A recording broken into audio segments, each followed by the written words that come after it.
नमस्कार मेरे प्रिय विद्यार्थियों, आप सभी का साहित्य कला संस्कृति पर आधारित यूट्यूब चैनल प्रज्ञादीप पर स्वागत है। आज मैं आपके समक्ष राष्ट्रकवि मैथिली शरण गुप्त की कविता दोनों ओर प्रेम पलता है के वाचन को लेकर उपस्थित हुआ हूँ। इस कविता की व्याख्या होगी, समीक्षा होगी, लेकिन समीक्षा से पूर्व हम आपको ये बता दें कि किसी भी कवि की कविता को समझने से पहले हमें उस कवि के व्यक्तित्व को समझना बहुत ही जरूरी हो जाता है, क्योंकि कवि अपनी व्यक्तित्व से प्रभावित होकर ही कविता का सृजन करता है। यदि हम कवि के व्यक्तित्व को भलीभांति समझ लेंगे तो कविता के मूल भाव को समझने में काफ़ी शौर्यत होगी, बेहतर ढंग से हम इसे समझ पाएंगे। तो दोनों ओर प्रेम पलता है कविता की शुरुआत से पहले चलिए मैथिली शरण गुप्त के जीवन के संबंध में, उनके साहित्य के संबंध में थोड़ी चर्चा कर ले, ताकि उनकी कविता को आप बेहतर ढंग से समझ सके। मैथिली शरण गुप्त, जैसे इनका सभी इसे राष्ट्र कवि कहते हैं। राष्ट्र कवि होना कोई साधारण सी बात नहीं। राष्ट्र कवि होने के लिए उन राष्ट्रीयता के तत्व का होना उनके व्यक्तित्व में अति आवश्यक है। बिना राष्ट्रीयता के तत्व हुए कोई भी कवि राष्ट्र कवि नहीं कहला सकता। चलिए हम मैथिली शरण गुप्त के जीवन के विषय में थोड़ा प्रकाश डालते हैं। तो मैथिली शरण गुप्त का जन्म 3 अगस्त 1886 में हुई थी। ये हिंदी के प्रसिद्ध कवि थे, और हिंदी के प्रसिद्ध कवि का अर्थ ये द्विवेदी काल के प्रसिद्ध और प्रतिनिधि कवि हैं। हिंदी साहित्य के इतिहास में वे खड़ी बोली के प्रथम महत्वपूर्ण कवि हैं। उन्होंने साहित्य जगत में गद्दा के नाम से जाना जाता है। उनकी कृति भारत भारती 1912 में भारत के स्वतंत्रता संग्राम के समय में काफी प्रभावशाली सिद्ध हुई थी, और इसी कारण महात्मा गांधी ने उन्हें राष्ट्रकवि की पदवी भी दी थी। सन 1954 में भारत सरकार ने उन्हें पद्म भूषण से सम्मानित किया। महावीर प्रसाद द्विवेदी जी की प्रेरणा से गुप्त जी ने खड़ी बोली को अपनी रचनाओं का माध्यम बनाया, और कविता के द्वारा खड़ी बोली को काव्य भाषा के रूप में निर्मित करने में एक अथक प्रयास किया है। इस तरह ब्रज भाषा जैसी समृद्ध काव्य भाषा को छोड़कर मैथिली शरण गुप्त ने समय और संदर्भों के अनुकूल होने के कारण नए कवियों ने भी, केवल मैथिली शरण गुप्त नहीं बल्कि उस समय के तत्कालीन कवियों ने भी अपनी भाषा को, अपने भाव की अभिव्यक्ति के लिए मातृभाषा हिंदी को अपनाया। हिंदी कविता के इतिहास में ये गुप्त जी का सबसे बड़ा योगदान है। मानवीय संबंधों की रक्षा करते हुए गुप्त जी ने काव्य के प्रथम गुण, जो पंचवटी से लेकर जयद्रथ वध, यशोधरा और साकेत तक में प्रतिष्ठित एवं प्रतिफलित हुए हैं। साकेत इनकी रचना का सर्वोच्च शिखर है। इनका प्रथम काव्य संग्रह रंग विभंग तथा बाद में जयद्रथ वध प्रकाशित हुए। उन्होंने बंगाली के काव्य ग्रंथ मेघनाथ वध का ब्रजांगना का अनुवाद भी किया। सन 1912 और 13 ईस्वी में राष्ट्रीय भावना से ओतप्रोत भारत भारती का प्रकाशन किया। उनकी लोकप्रियता सर्वत्र फैल गई थी। संस्कृत के प्रसिद्ध ग्रंथ स्वप्न बासव दत्ता का अनुवाद भी उन्होंने प्रकाशित करवाया। सन 1916 और 17 के आसपास में उन्होंने महाकाव्य साकेत की रचना आरंभ की थी। उर्मिला के प्रति उपेक्षा का भाव इस ग्रंथ में उन्होंने दूर किया। स्वतः प्रेस की स्थापना कर अपनी पुस्तकों को छापना शुरू किया। साकेत तथा पंचवटी आदि अन्य ग्रंथ 1931 में पूर्ण हो गए थे। इसी समय वे राष्ट्रपिता गांधी जी के निकट संपर्क में आए। उसी समय उन्होंने यशोधरा 1932 में लिखी। गांधी जी ने उन्हें राष्ट्रकवि की संज्ञा प्रदान की। निश्चित रूप से उन्होंने देखा कि राष्ट्र कभी उन्हीं को कहा जाता है जो राष्ट्रीयता के तत्व जिनके व्यक्तित्व विद्वान हो, और महात्मा गांधी ने अच्छी तरह उनके व्यक्तित्व को परख लिया था, इसलिए उन्होंने राष्ट्र कवि की संज्ञा दी। 16 अप्रैल 1941 को वे व्यक्तिगत सत्याग्रह में भाग लेने के कारण गिरफ्तार कर लिए गए थे। पहले उन्हें झांसी और फिर आगरा जेल में ले जाया गया। आरोप न सिद्ध होने के कारण उन्हें 7 महीने बाद छोड़ दिया गया। सन 1948 में आगरा विश्वविद्यालय से उन्हें डिलीट की उपाधि से सम्मानित किया गया था। 1952 से 1964 तक राज्यसभा के सदस्य भी रहे। 1953 ईस्वी में भारत सरकार ने उन्हें पद्म विभूषण से सम्मानित किया। तत्कालीन राष्ट्रपति डॉक्टर राजेंद्र प्रसाद ने सन 1962 ईस्वी में अभिनंदन ग्रंथ भेंट किया तथा हिंदू विश्वविद्यालय के द्वारा डी.लिट से सम्मानित भी किए गए। वे वहां मानद प्रोफेसर के रूप में नियुक्त भी हुए। 1954 में साहित्य एवं शिक्षा के क्षेत्र में पद्म विभूषण से सम्मानित भी किया गया। चिरगांव में उन्होंने 1911 में साहित्य सदन नाम से स्वयं की एक प्रेस हुई और झांसी में 1954 से 1955 में मानस मुद्रण की स्थापना की। इसी वर्ष प्रयाग में सरस्वती की स्वर्ण जयंती समारोह का आयोजन हुआ, जिसकी अध्यक्षता गुप्त जी ने ही की थी। सन 1963 ईस्वी में अनुज सियाराम शरण गुप्त के निधन ने अपूर्णीय आघात में पहुंचाया। 12 दिसंबर 1964 ईस्वी को दिल का दौरा पड़ा और साहित्य का जगमगाता तारा सदा के लिए अस्त हो गया। मात्र 78 वर्ष की आयु में 2 महाकाव्य, 19 खंड काव्य, काव्य गीत, नाटिकाएं आदि लिखी उन्होंने। इनके काव्य में राष्ट्रीय चेतना, धार्मिक भावना और मानवीय उत्थान प्रतिबिंबित है। भात भारती के 3 खंड में देश का अतीत, वर्तमान और भविष्य चित्रित है। वे मानवतावादी, नैतिक और सांस्कृतिक काव्यधारा के विशिष्ट कवि थे। हिंदी में लेखन आरंभ करने से पूर्व उन्होंने ऋषि केंद्र नाम से ब्रज भाषा में कविताएं, दोहे, चौपाई, छप्पै आदि लिखा करते थे। ये रचनाएं लगभग 1904 और 5 के हैं। उनकी हिंदी में लिखी गई कविताएं इंदु, प्रताप, प्रभा जैसी पत्रिकाओं में छपती रही है। प्रताप में विदग्ध हृदय नाम से इनकी अनेक रचनाएं प्रकाशित हुई। याद रखिए, विदग्ध हृदय प्रकाशित हुई। गुप्त जी स्वभाव से ही लोक संग्रही कवि थे और अपनी युग की समस्याओं के प्रति विशेष रूप से संवेदनशील रहे। उनके काव्य एक ओर वैष्णव भावना से परिपोषित था, तो साथ ही जागरण व सुधार युग की राष्ट्रीय नैतिकता से भी अनुप्राणित था। लाला लाजपत राय, बाल गंगाधर तिलक, बिपिन चंद्र पाल, गणेश शंकर विद्यार्थी और मदन मोहन मालवीय इनके आदर्श रहे। महात्मा गांधी के भारतीय राजनीतिक जीवन में आने से पूर्व गुप्त जी का युवा मन गरम दल और तत्कालीन क्रांतिकारी विचारधारा से भी प्रभावित हो चुका था। अनक से पूर्व की रचनाओं में विशेषकर जयद्रथ व्रत और भारत भारती में कवि का क्रांतिकारी स्वर हमें स्पष्ट रूप से वहां सुनाई पड़ता है। बाद में महात्मा गांधी, राजेंद्र प्रसाद और विनोबा भावे के संपर्क में आने के कारण वो गांधीवाद के व्यवहारिक पक्ष और सुधारवादी आंदोलन के समर्थक बन गए।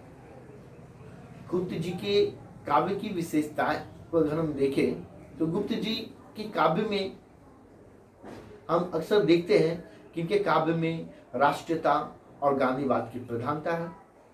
गौरवमय अतीत के इतिहास और भारतीय संस्कृति की महत्ता है। पारिवारिक जीवन को यथोचित महत्ता देती है। नारी मात्र को विशेष महत्व देते हैं। प्रबंध और मुक्तक दोनों में ही इन्होंने लेखन शैली अपनाई। शब्द शक्ति तथा अलंकार के समक्ष प्रयोग के साथ मुहावरों का भी प्रयोग किया। इसके साथ साथ इनकी अन्य जो कृतियां हैं, जैसे महाकाव्य के रूप में साकेत है, यशोधरा है, खंड काव्य के रूप में जयद्रथ वध है, भारत भारती, पंचवटी, द्वापर, सिद्धराज, नहुष, अंजलि और आरोग्य, अजीत, अर्जन और विसर्जन, काबा और करबला, किसान, कुणाल गीत, गुरु तेग बहादुर, गुरुकुल, जय भारत, युद्ध झनकार, पृथ्वी पुत्र, वक्सनहार, शकुंतला, विश्व वेदना, राजा प्रजा, विष्णु प्रिया, उर्मिला, लीला, प्रदक्षिणा, दिवदास, भूमिभाग। इस तरह हम देखते हैं कि इसके कई काव्य थे। इसके बाद इन्होंने नाटक की भी रचना की। नाटक में रंग में भंग, राजा प्रजा, वन वैभव, विकट भट्ट, विरहणी, वैताल शक्ति, सैरंध्री, स्वदेश, संगीत, हिडिंबा, हिंदू, चंद्रहास। मैत्री शरण गुप्त की ग्रंथावली मौलिक तथा अनुदित समग्र कृतियों का संकलन 12 खंड में प्रकाशित की गई। तो इस प्रकार हम देखते हैं कि मैत्री शरण गुप्त ने अपनी काव्य रचना, अपनी काव्य सृष्टि के कारण, अपनी साहित्यिक रचना और सृजनशीलता के कारण हिंदी साहित्य को काफी समृद्ध किया। साथ ही साथ उनके काव्यों में हम जिस तरह की राष्ट्रीयता की भावना को देखते हैं, युवाओं के हृदय में इनकी कविताओं को पढ़कर जिस तरह की देशभक्ति की भावना उमड़ती है, हमें इस तरह की भावना अन्य कवियों में कहीं देखने को नहीं मिलता है। इस प्रकार वो जिस प्रकार राष्ट्रीयता की भावना से कविता लिखते हैं, वैसे इनकी कविताओं में मानवीय प्रेम भी है। मानवीय प्रेम के आधार पर उन्होंने प्रतीक माध्यम को आधार बनाकर उन्होंने दोनों ओर प्रेम पलता है कविता भी लिखी। दोनों ओर प्रेम पलता कविता की जब हम आलोचना और व्याख्या करेंगे तो उसमें हम देखेंगे कि दोनों ओर प्रेम पलता है में जिस प्रतीक का प्रयोग किया गया है, उस प्रतीक के माध्यम से ये दर्शाने का प्रयास किया गया है कि प्रेम जो है वो कभी एक तरफा नहीं होता, एक तरफ से प्रेम नहीं होता, एक तरफ से प्रेम की कोई गुंजाइश ही नहीं है। दोनों ओर प्रेम यदि स्वाभाविक हो तो प्रेम में बलिदान, समर्पण की भावना उत्पन्न होती है। इस कविता के माध्यम से दोनों ओर प्रेम पलता है। कविता के माध्यम से मैत्री शरण गुप्त ने मानवीय संवेदनाओं के आधार पर यह समझाने का प्रयास किया है कि प्रेम मनुष्य के मन की भाव है, और ये भाव यदि किसी के प्रति व्यक्त होती है तो वो भाव दूसरे में भी उतना ही होना चाहिए, तभी मन में बलिदान और समर्पण की भावना आती है। चलिए अब हम दोनों ओर प्रेम पलता है कविता की व्याख्या करते हैं। दोनों ओर प्रेम पलता है, सखी पतंग भी जलता है, हाँ दीपक भी जलता है। शीश हिलाकर दीपक कहता, बंधु वृथा तू यूं क्यों दहता, पर पतंग पड़कर ही रहता। कितनी विहलता है, दोनों ओर प्रेम पलता है। दोनों ओर प्रेम पलता है।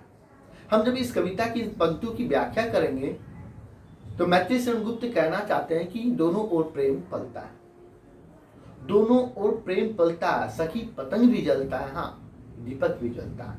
अर्थात यहाँ पतंग और दीपक को प्रतीक के रूप में दर्शाने का प्रयास किए हैं।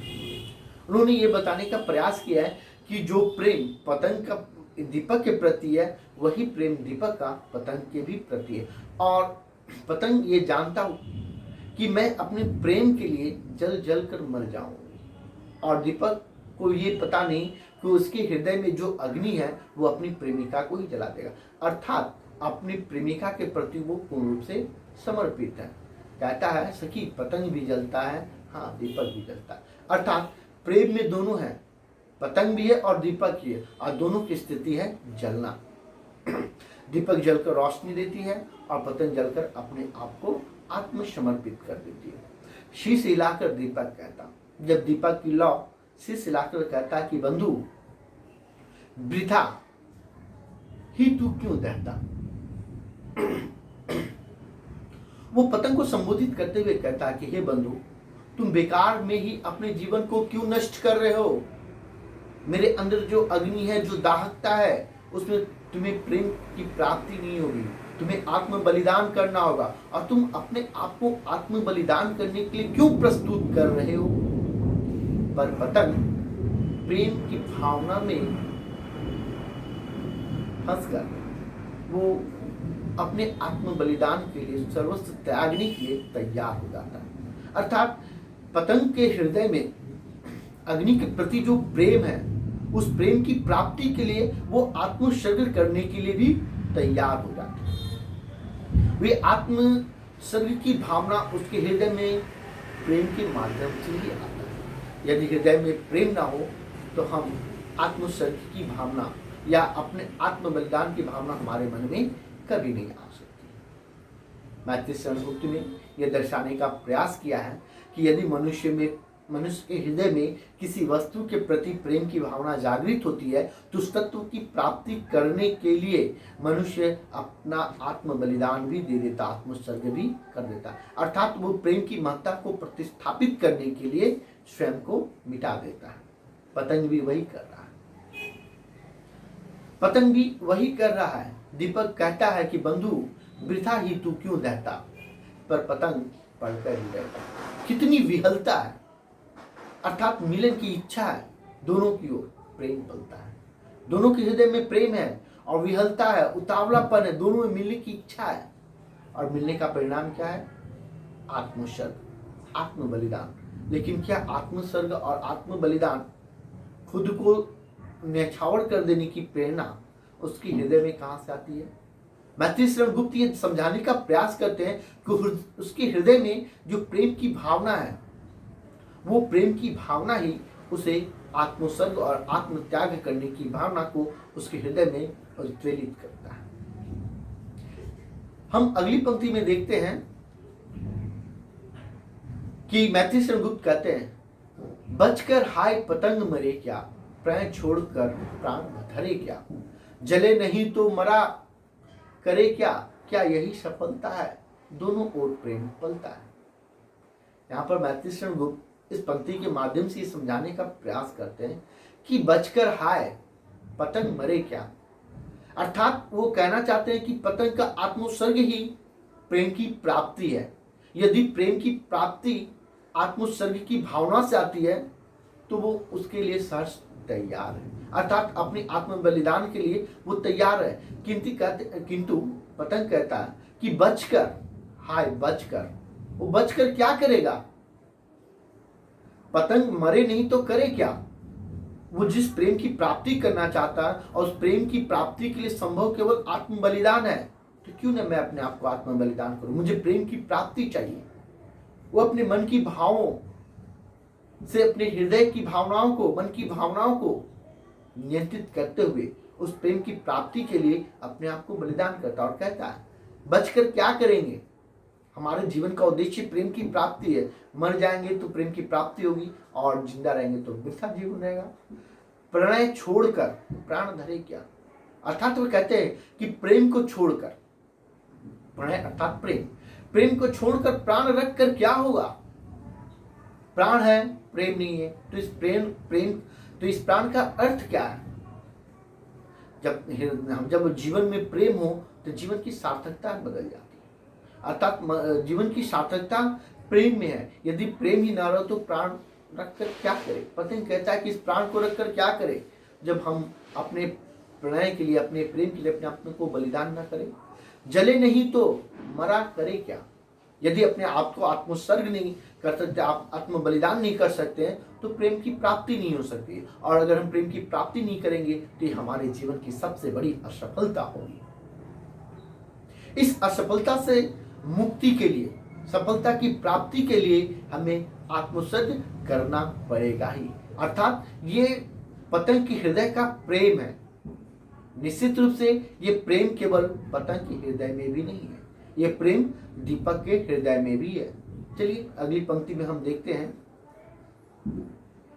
कहता है पतंग मन मारे, तुम महान मैं लघु घर पर प्यारे, मन क्या न मरण भी हाथ हमारे, शरण किसे छलता है, दोनों ओर प्रेम पलता है।